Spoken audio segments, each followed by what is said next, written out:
그러면 이준석 대표는 굳이 이거를 가처분까지 가가지고 옳고 그름을 본인이 인정받는 그 길을 가야 되느냐? 저는 아니라고 보거든요. 왜냐하면 대표기 때문에 차라리 지는 게 낫다고 보거든요. 이기면 더 혼란해지죠. 이거는 이 혼란을 더 크게 만들 수는 없으니까 이준석 대표는 이쯤에서 그 당 대표로서 그거를 이제 손을 놓을 때가 되지 않았냐. 당대표는 당대표 보좌역들 통해서 이야기를 들어보면 당대표는 저보다 더 적극적으로 가처분에 대해서 준비하고 있는 것으로 저는 알고 있습니다. 준비하고 저희 당에 법률가들도 많이 있고 나름대로의 그런 법률적 지식과 경험을 토대로 해서 하는 것이기 때문에 법률적 문제는 없다고 판단합니다.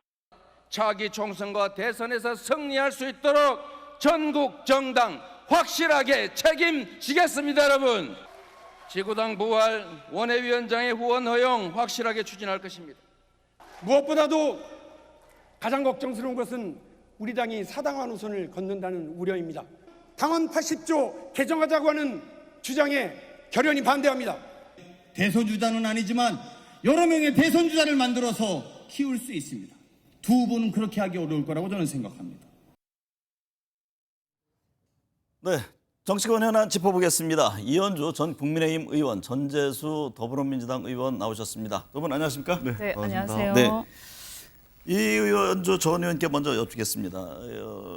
폭풍 전야와 같은 주말을 보내고 있지 않을까, 국민의힘에 대해서 그런 얘기들을 많이 합니다.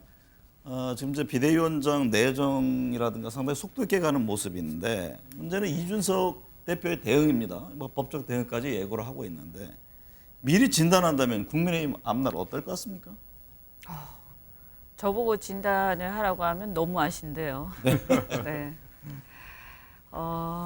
좀 잘 풀렸으면 좋겠는데, 저는 이게 잘 풀리려면 이런 강대강 충돌이 아니라 정치적 해법을 좀 늦었지만 모색해야 된다라고 생각을 하고요. 그러지 않으면 이게 이 안개 속이다 이렇게 생각합니다. 왜냐하면 사실 이준석 대표 같은 경우에도 출구가 없습니다. 이게 정치 생명이 끝나는 판이기 때문에 이런 상황에서 자신의 정치 생명이 끝날 수도 있는데 그냥 참아라 이렇게만, 물론 우리 당이나 다수의 입장에서는 네가 그냥 희생해라 이러고 싶지만 본인이 그렇게 하겠습니까? 그러지 않겠죠.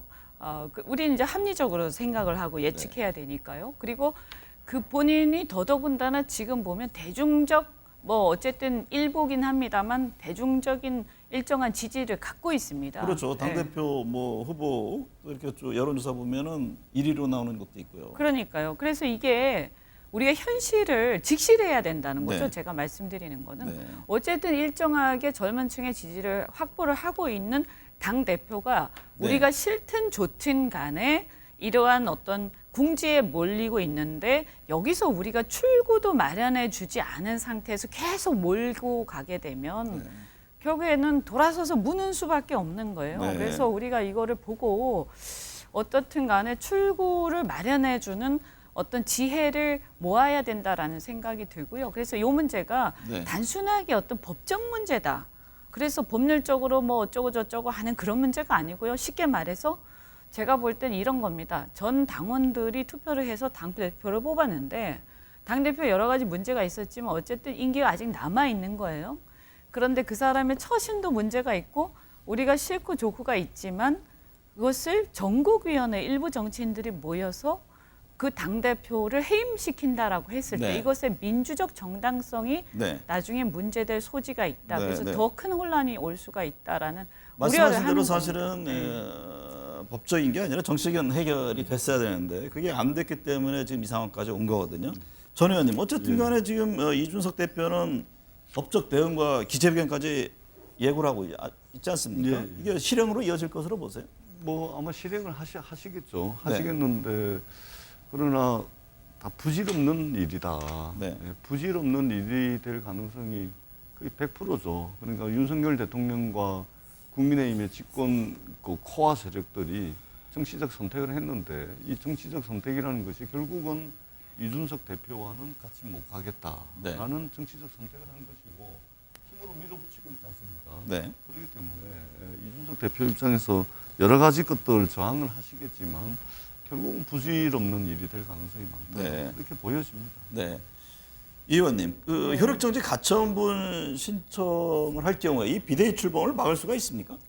인용이 되면 이제 막을 수 있을 텐데요. 이것이 이제 법적으로 아주 엄격하게 해결을 하면 뭐 최재형 의원 같은 분들이 말씀하셨지만 가처분이 인용될 여지도 좀 있긴 합니다. 네. 그런데 이제 법원에서는 또 정당의 어떤 다툼 이런 것에 개입하지 않으려고 하는 경향도 그렇죠. 좀 있고요. 그다음에 문제는 이제 이것이 대통령 측하고의 어떤 충돌이다 보니까 상당히 부담스러울 수가 있어요. 그래서 법원이 어떻게 결론을 내릴까 하는 것은 예측하기는 좀 어려운 상황이다, 법률적으로는. 네.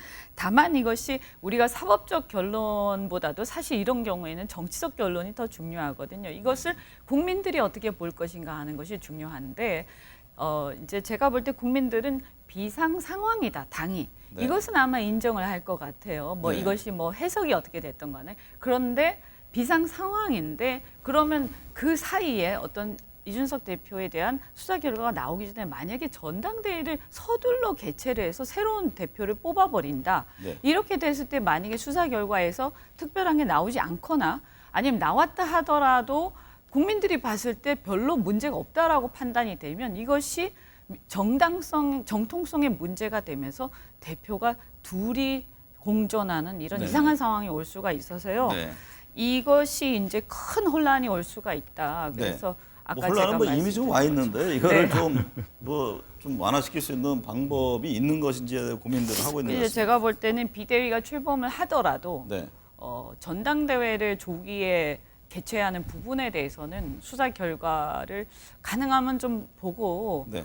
바로 결정을 하는 게 네. 저는 그런 부분은 좀 신중할 필요가 있다라는 생각이 듭니다. 전 의원님, 네. 이 국민의힘 내용에 대해서 윤 대통령과 대통령실은 좀 거리를 두는 그런 모양새입니다. 조속히 정상화되길 바란다 이런 입장 정도를 냈는데 사실은 뭐 대통령실에서도 상당히 답답할 것 같아요. 네. 근데 아마 뭐 그 잘 되기를 바란다 또는 거리를 두고 있는 그런 이제 스탠스를 취하고 있는데, 네. 근데 저것을 고지고대로 보이는 대로 믿고 신뢰할 만한 국민들은 아무도 없죠. 네. 왜냐하면 이미 문자 내밀한 이제 문자 메시지가 공개가 된 거 아니겠습니까? 네. 겉으로는 바깥으로는 당무에 관여하지 않는다 대통령께서 이렇게 해놓고 사실은 깨알같이 말하자면 당무에 개입을 해왔던 거 아니겠습니까? 네. 그렇기 때문에 이것도 이제 부질없는 메시지를 또 이제 대통령실이 내보이고 있고 아무튼 확실하게 대통령실과 당을 한 몸, 한 뜻 네. 서로 이제 만들려고 하는 윤석열 대통령의 의중이 전적으로 그리고 100% 오롯이 관철될 가능성이 지금 현재 상황에서는 네. 가장 높다. 네. 그렇게 생각을 합니다. 이현주 전 의원님, 그래서요 일각에서는 이준석 대표가 신당을 차리는 것도 아니냐 이런 전망들도 내놓는데 그게 현실화될 가능성이 있습니까? 그래서 아까 말씀드린 것처럼 계속 출구가 없으면, 근데 공존할 수 없는 상황이 되면 네. 지지 기반이 일정하게 있기 때문에 정치를 끝내지는 않지 않겠습니까? 네. 그러면 갈 길이 없으면 선택의 여지를 줘야 되는데 당내에서 공존할 수 없는 상황을 만들고 몰아버리면 네. 그게 옵션이 그거밖에 없을 수가 있다는 거죠. 네. 그러니까 그걸 하고 싶어서 하는 게 아니라 그거밖에 없을 수가 있어요. 그래서 많은 당원들이 지금 걱정을 하고 있고 어쨌든 분열해서 이기는 세력은 없거든요. 네. 그래서 통합하도록 노력을 해야 되고 그리고 이제 어쨌든 승리했으니까 선거에서 승리했으니까 저는 권력을 가진 쪽에서 조금 이렇게 관대할 필요가 있지 않는가 네. 이런 생각이 듭니다. 네. 전 의원님, 예. 윤석열 대통령 후가 끝나서 내일 복귀하잖아요. 네. 뭐 여당이 혼란스럽고 또 국정 지지율이 24%까지 떨어졌는데 뭔가 이제 대통령실에서는 부족한 부분을 채워가겠다 이런 입장을 냈는데 그 부족한 부분 뭘 어떻게 채울 것으로 보세요? 저는 답은 한 군데 하나라고 생각을 합니다. 네. 결국은 인적 쇄신인데 네. 내일 대통령께서 이제 휴가 복귀를 하시면서 어떤 식으로든 간에 국민들을 향해서 메시지를 내시지 않겠습니까? 일단 이번에 인적 쇄신 부분은 저 없는 것으로 뭐 지금 그렇게 있죠? 하시더라고요. 네. 근데 저는 결국은 인적 쇄신으로 갈 수밖에 없다. 네. 그리고 이 상황을 결국은 이제 이 탈출하고 이게 출구로 삼을 수 있는 것은 인적 쇄신밖에 없다. 그리고 인적 쇄신이야말로 대통령께서 국민들에게 네. 새로운 국정 쇄신에 대한 진정성 또는 강력한 의지를 내보일 수 있는 유일한 방법은 인적 쇄신입니다. 네. 그것이 내각의 쇄신이든 대통령실의 쇄신이든 간에 결국은 저는 놓쳐졌을 뿐이지 결국은 선택할 수 있는 출구는 인적 쇄신밖에 없다. 네. 그런 측면에서 내일 아마 출근하실 때 또는 이제 출근하시고 난 뒤에 적절한 메시지가 있겠습니다만 아마 네. 이 메시지가 지금 이 전국의 분수령이 될 가능성이 많다. 저는 네. 그렇게 보여지기 때문에 굉장히 심사숙고를 해가지고 진정성과 강력한 의지가 담겨 있는 그런 대국민 메시지를 내야 준비를 해야 되지 않을까 네. 그렇게 생각을 합니다. 이현주 전 의원께서 보시기에 지금 위기의 어떤 극복하는 해법으로 인적 쇄신이 중요하다는 점을 강조하셨는데 현재로서는 지금 그렇게 가지 않을 공산이 있습니다. 지금 당장은 그 부분에 대해서는 어떤 말씀을 해주고 싶으세요? 지금 이제 24% 물론 그 갤럽의 결과입니다만 이게 이제 여기서 반등하지 못하고 만약에 지속되거나 다시 더 하락하면 거의 마비 상태, 국정 동력이 뭐 거의 마비 상태에 오는 거. 이건 어마어마하게 심각한 상황이거든요. 네. 그래서 이것의 심각성을 인식하고 저는 어떤 큰 전환점, 어쨌든 휴가 다녀오셔서 국민들에게 어떤 큰 그동안의 어떤 흐름에 대한 전환의 계기를 마련하시지 않으면 정말 어려운 상황으로 간다라는 걸 본인이 이제 인식을 꼭 하셔야 된다. 그리고 네. 이게 물론 측근들도 중요하죠. 그 의리도 중요하고 하지만 대통령 공적 인물이기 때문에 국가 국민을 위해서 측근보다 국가 국민을 더 사랑하고 더 생각하는 그래서 어떤 읍참마속의 심정 네. 이런 것들을 한번 꼭 좀 생각해 주시기를 네. 정말 간절하게 네. 부탁을 드립니다. 민주당에서는 검찰 출신이죠? 육상시라는 표현을 했나요? 예, 그렇습니다.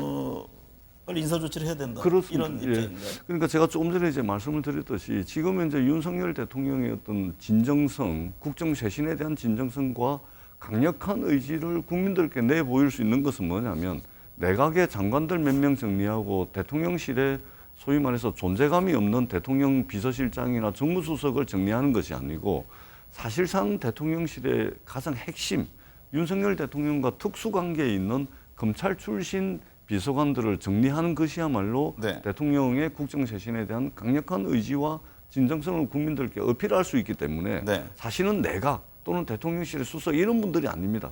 청와대 내 실질적 권력을 쥐고 있는 육상시라고 하는 이분들을 정리하는 것이야말로 국민들께 제대로 진정성을 내볼 수 있는 유일한 길이다. 네. 그렇게 생각을 합니다. 이현주 전 의원님, 내일 첫 메시지가 과연 무엇일까? 이 점에 대해서 많은 분들이 관심을 갖고 있잖아요. 그동안의 문자 논란이라든가 초등학교 입학 연령 한혼선 등에 대해서 직접 언급을 할까요? 글쎄요, 이제 그 일일이 이제 어떤 하나하나의 건에 대해서 언급을 하시기보다는 네. 그동안의 이제 국정 기조 또는 이제 본인의 어떤 대통령께서 어떤 예를 들면 여론의 지지라든가 이런 것들에 대해서 일희일비하지 않겠다라고 말씀을 하셨지만 사실은 그런 문제가 아니지 않습니까? 네. 그래서 이런 부분들에 대한 본인의 어떤 관점, 네. 그래서 어떤 관점의 변화라든가 큰 어떤 철학, 국민들에게 어떤 생각을 갖고 있다 지금 현재 이 상황에 대해서 이런 심정에 대한 말씀을 먼저 하시지 않을까? 20%대 지지율에 대한 입장을 먼저 내놓을 것으로 보이죠. 그럴 것 같습니다. 네. 네. 민주당 이야기 좀 해보겠습니다.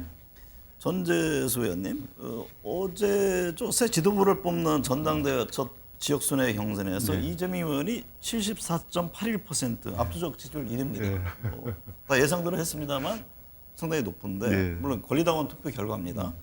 이변은 없었던 거죠? 그러니까 이게 이제 대의원하고 국민 여론 이제 조사가 이제 반영이 돼야 될 텐데 대의원도 권리 당원들 중에서 대의원이거든요. 그러니까요. 그러면 대의원 표심도 사실상 어제 발표난 그대로 갈 가능성이 있지 않나 이제 이렇게 우리가 합리적으로 예측이 가능한 것이고 조금 아쉽죠. 네. 그러니까 이제 우리가 압도적인 결과가 나올 것이라고 예상을 했는데 조금 더 좀 치열하게 네. 좀 그래야 이제 국민적 관심이라든지 또 민주당이 좀 이제 역동적이고 뭔가 이제 변화의 가능성이 늘 상존하는 정당이다 이런 이미지를 좀 줄 수가 네. 있는데 너무 완사이드하게 압도적으로 이렇게 나와버리니까 조금 사실은 이제 경선 초반에 좀 걱정도 좀 되기는 하죠. 그러나 박용진, 예. 강훈식 후보가 단일화 얘기가 한때 있었는데 이것도 좀 어려운 것 아니냐 그러니까 이런 전망들을 많이 하나요? 그렇습니다. 지금 이제 당내에서 보니까 애초에는 당연히 단일화하지 않겠느냐 이렇게 예상을 했는데 네. 가면 갈수록 이재명 의원에 대한 메시지가 조금씩 틀려지는 부분을 보니까 단일화 없이 아마 완주할 가능성이 지금 현재로서는 좀 더 높은 것 같습니다. 네. 이현조 의원님, 네. 박용진 후보가 이재명 후보의 뭐 셀프 공천이라든가 또 뭐 강훈식 후보도 마찬가지입니다만 뭐 이 후보의 해명 관련에 대해서 공격을 지금 하고 있는데 이게 또 전체 판세에 영향을 줄 수 있을까요? 지금 너무 이렇게 그냥 완사이드하게 가고 있어서요. 네.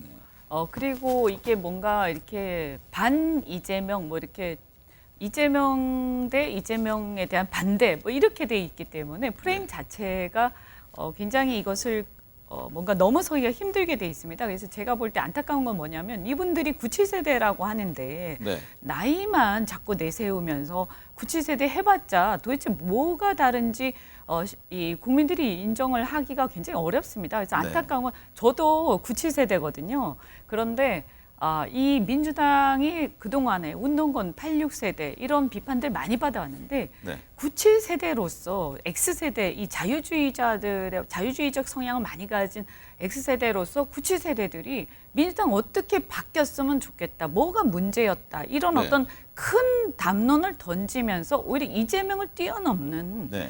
그런 어떤 새로운 세대의 큰 흐름을 보였으면 참 좋았을 텐데 안타깝다. 네. 그래서 여전히 보면 이번에 최고위원회 순번들도 그렇고 강대강으로 가면서 이게 민심하고 괴리된 결과들을 보여주는 것을 보면서요. 네. 저희 당도 참 문제지만 지금 국민의힘도 죄송하고 정말 송구스럽지만 이게 민주당도 이렇게 가다 보니까 네. 이게 우리 당도 어떻게 보면 자극을 덜 받는 거 아니냐. 이게 정치가 전반적으로 이래서는 안 되는데 정말 안타깝다는 생각이 네. 듭니다. 두 번째 지역 순회 경선 인천, 제주 투표 결과가 오늘 오후 나오잖아요. 그렇습니다. 예. 이 지역은 어떻게 보세요? 그 예측은 할 수는 없습니다만 네. 아마 어제 결과 비슷하게 나오지 않을까 네. 그렇게 당내에서는 많이 그렇게 예상을 하더라고요. 네. 그런데 이제 저희들 바람은 조금 더 좀 역동적이고 변화의 가능성, 예측 불가능성 이래야지 이제 전당대회가 흥행이 되지 않겠습니까? 네. 그런 기대를 좀 하고 있습니다. 네.